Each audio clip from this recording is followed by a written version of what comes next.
first topic. Usually it transitions into our first topic. But look, it's a Black History Fact, and we're going to talk about a black quarterback right now. So there you go. All right.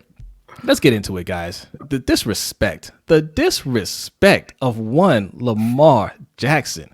I mean, look, me and B discussed this for a while because we don't really like to mention troll jobs that PFF does, man. Like when they first came out, they were something different. They're kind of a breath of fresh air because they gave you just analyze the game, right? There was no emotion involved. There's no hot takes. It's just, this is our grading system. Here's how we grade the players. And, you know, it is not indicative of how the player is overall. They used to always say that. Like, that doesn't mean that they're a bad player. We're just telling you how they performed this year, you know? And we really respected that. But since then, you know, look, they're trying to commercialize and make money. And, you know, some of the things I understand. But stuff like this, it's just, I mean... Well, yeah, to an extent, they're still valuable. They have a lot of proprietary stats that are very good. You know, that other sites don't have. Their grading, I mean, I think their grading is not bad, but you know, it's subjective, obviously. But it's something that you can use as kind of a shorthand for players that you don't know much about. And I think that whether this is a coincidence or not, when Chris Collinsworth got involved, they kind of started to go down this road, right? You know, he kind of had them change their overall grading system to be more of a 0 to 100 scale, like Madden ratings. Because before, you know, the players could go well over 100. It was just your total score for the season. So, you know, he kind of showed them how to, I guess, commercialize is probably a good word for it. And I'm fine with that. You know, I understand that. But what came along with that was they have a lot of podcasts, they have a lot of their analysts, and they try to get them out there, and they want to get attention, and they say things that don't really make sense, but that they know are going to spark a lot of conversation. Like they had one of their guys go on Twitter and say that it takes no skill to play running back. Just not. Right. And then, you know, when he's arguing with other analysts, you know, in the business, or when they present an argument to him, they just shut down that argument, right? For us, what really did it for, you know, that really changed our view of Pro Football Focus was when, I can't remember which member it was, Pro Football Focus, but they were questioned on how they grade offensive linemen by Kean Fahey. Kean is you know, he's sort of infamous on Twitter, right? He gives some takes that are unpopular, but he can justify everything that he says, whether you agree or not. He can break down what he's looking at. So he questioned, like, how are you doing this grading on these linemen? Yeah, I remember specifically it was about Jack Conklin when he was playing for the Titans. He was playing right tackle, and they had him graded as one of the best tackles in the league. And he kind of questioned him. He said he's not a good tackle, right? And he said that, you know, he got help on every play, basically. You know, he had either a tight end helping him or the guard or a running back chipping somebody. And their response was essentially the block got made. Right. So, and that's not a good answer. That's not a good answer. So there's some flaws in your system, right? Yeah. But look, it is what it is. No system is perfect because, you know, football is not it's not an exact science. Yeah. So it's fine.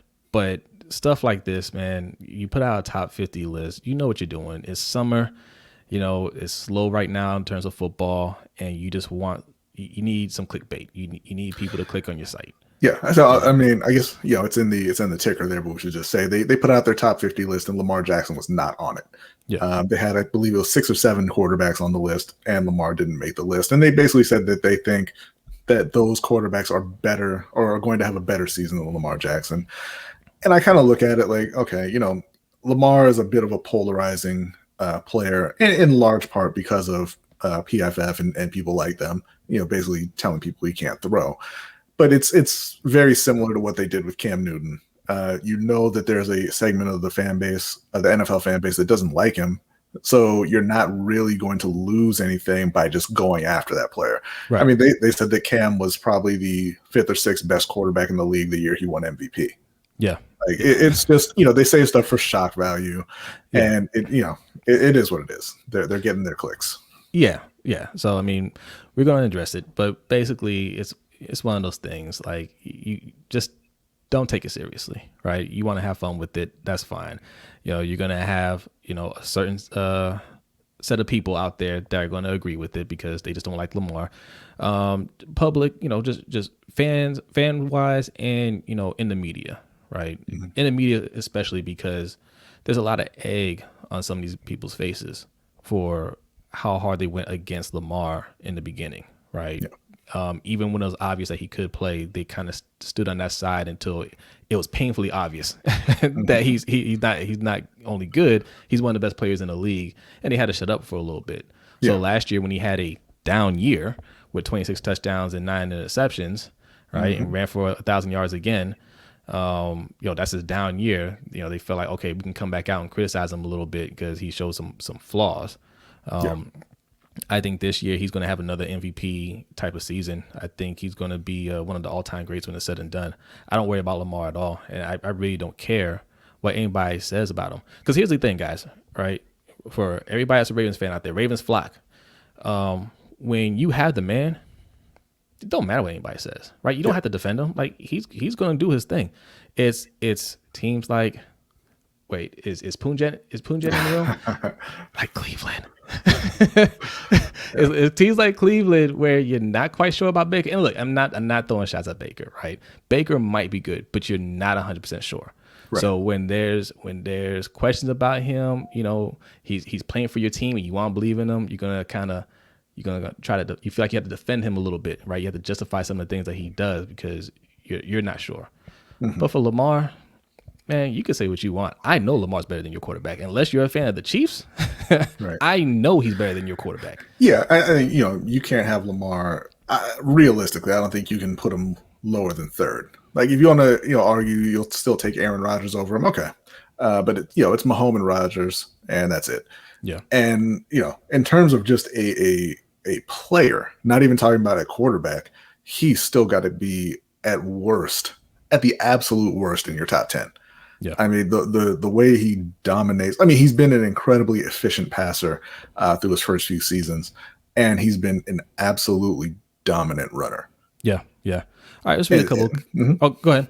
I just want to say before we jump into the comments, we did get a Cash App, another anonymous Cash App saying for most excellent work. So appreciate you very much. Man. Thank you very much. Thank you. So let's read a couple of comments here. Just Aloe says PFF is trolling Lamar for clicks. Absolutely. Yeah. Jazzy J says Lamar is a top 10 QB and not a top 50 player. Outrageous. Yeah, he's a top 5 QB. I mean, they know what they're doing. They're getting people talking. It's smart. Our man Noah Driscoll's in the house. Oh, look at Noah, the working Noah? Man. You working in the factory now? Okay. Yeah, congratulations, okay. Noah. Congrats, man. Don't work too hard. Okay. Yeah. Don't work too hard. Don't give them all your energy. Living Legend says the projected lists are obsolete, irrelevant, to be honest. True. This is true. I'm sure a lot of Ravens fans remember when they had J.K. Dobbins ranked in the low 20s on their running back list. Yeah, so there's not a lot of respect for PFF in this room, I don't think. They haven't earned it. Garnett says, I called out Eric, the Eric guy from PF, I think it meant PFF, about being contradicting and immediately blocked. Yeah, like they don't take criticism well. Yeah, but when you're trolling for clicks, there's no point in getting into those arguments because you know you're wrong, right? So. Yeah, I'm not a fan of people that block like fair criticism unless it's real disrespectful, right? Like you're clearly trolling. Okay, you block trolls, but somebody questions you about something, right? Man up and address it. You know what I'm saying?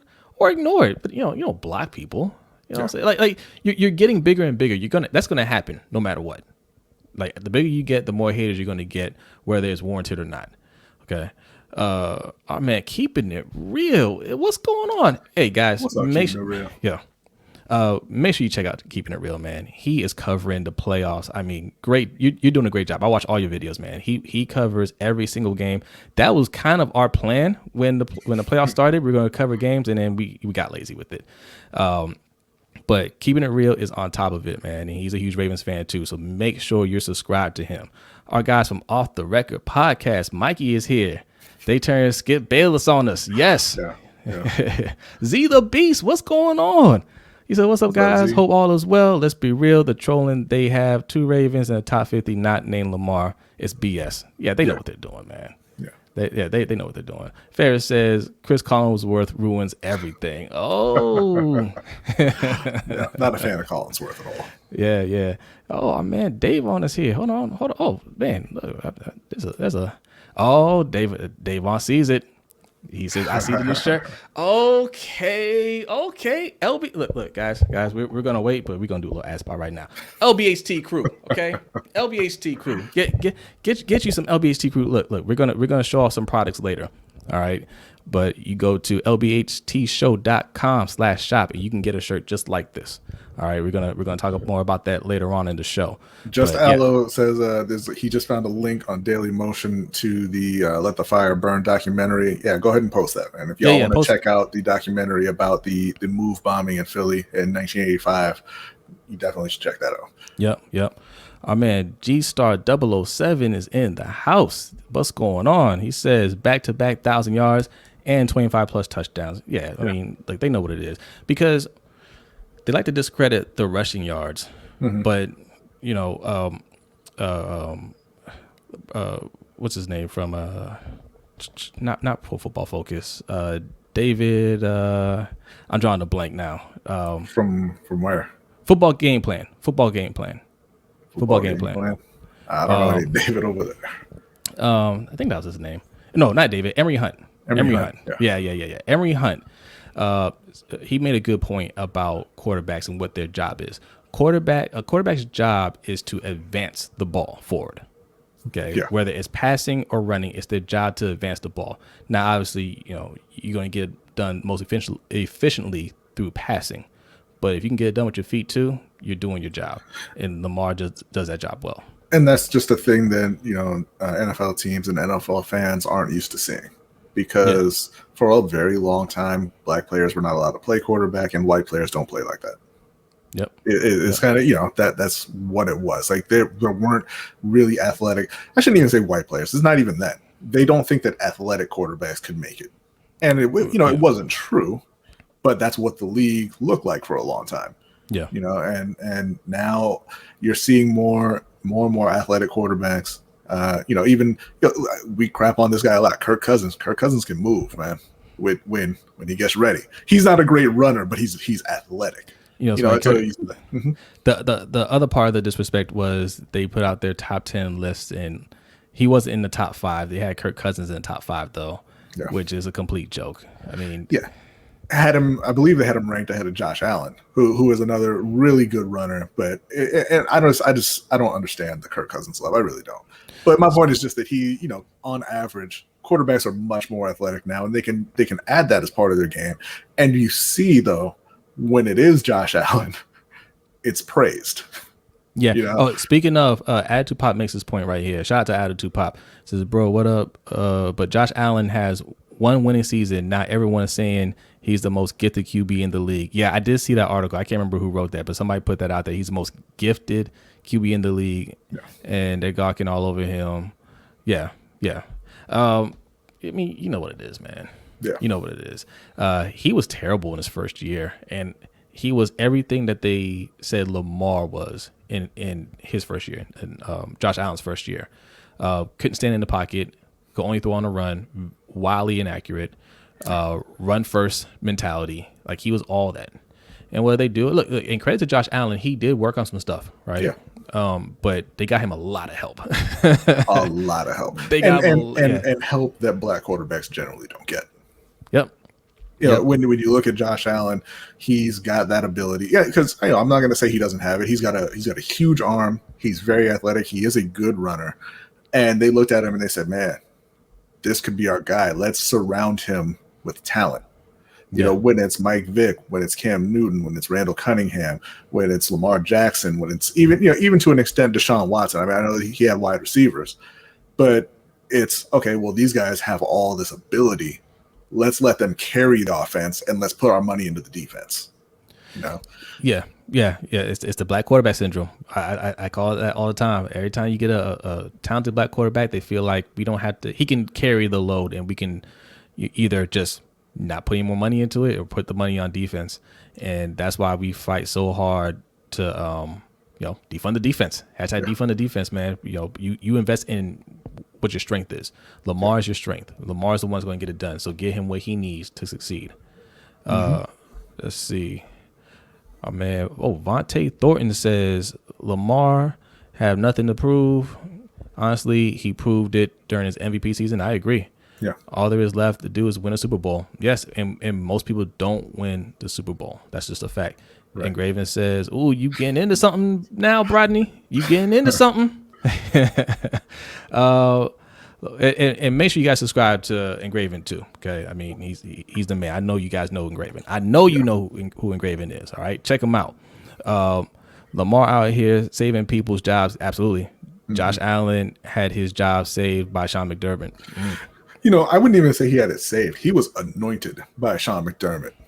I mean, they just, and Brandon Beane, they decided before he even got to the league that this was the guy. And they got rid of Tyron, they got rid of their left tackle, they got rid of Sammy Watkins, they got rid of Marcel Darius, and and they traded up in the draft. They were just trying to acquire asset. Well, one, they were trying to tank so that they could just pick him. But when that didn't work out, they got rid of players and they traded up to get Josh Allen because they had already decided beforehand that he was the man and he was going to be their franchise. Yeah, and honestly, I respect that. I respect that. They had a clear vision. They know who they wanted.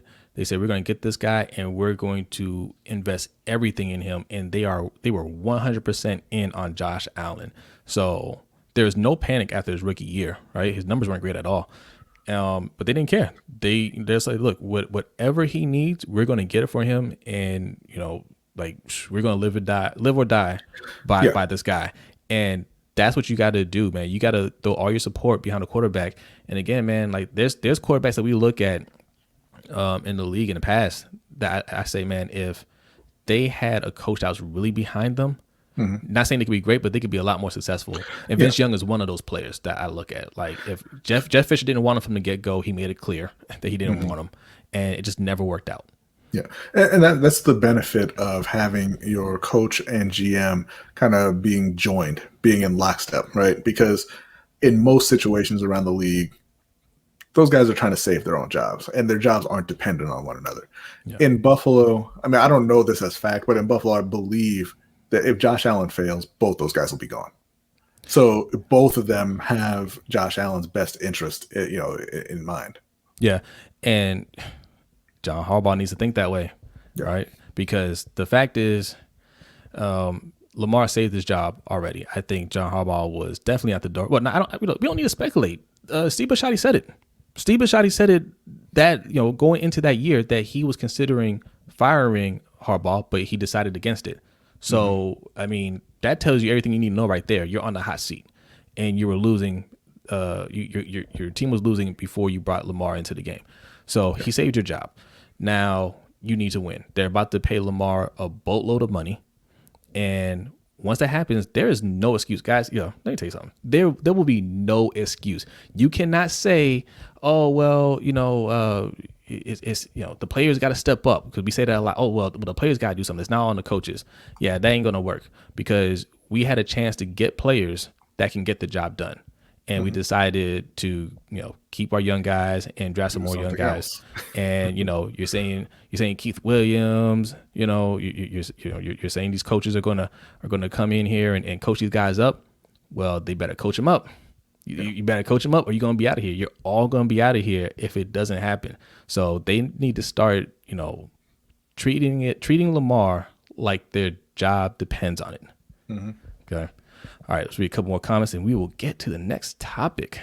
Derek's talking about Sean McDermott and held onto and they held onto Ron. Yeah. Sean McDermott was the defensive coordinator in Carolina when their defense was great. And he left, and Brandon Beane left, and they kept Ron Rivera, and here we are.